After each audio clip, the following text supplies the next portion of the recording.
എന്നെ തെറ്റിദ്ധരിച്ചു അല്ലേ? നാളെ അതിനിടയാകരുതെന്ന് കരുതിയാണ് നിന്റെ കഴുത്തിൽ മിന്നു കിട്ടുന്നതിന് മുമ്പ് ആ രഹസ്യം നിന്നോട് ഞാൻ പറഞ്ഞത്. എനിക്ക് ആ സൗകര്യം ഒന്ന് കാണിച്ചു തരുമോ? എന്തിന്?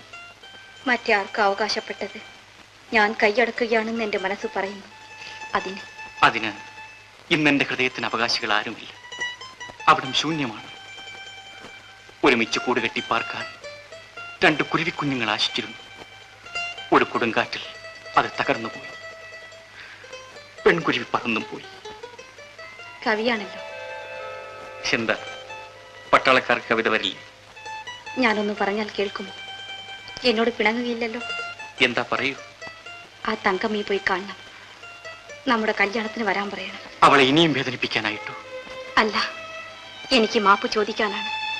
മാപ്പ് ചോദിക്കണം.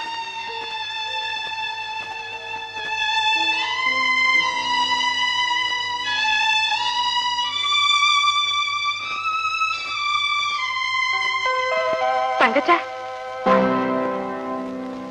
കേറി വരൂ തങ്കച്ച.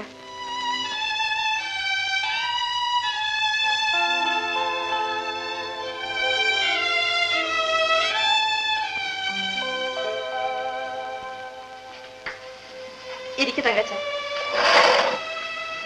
ഡാനി, നല്ലൊരു ചായ കൊണ്ടുവന്നേ.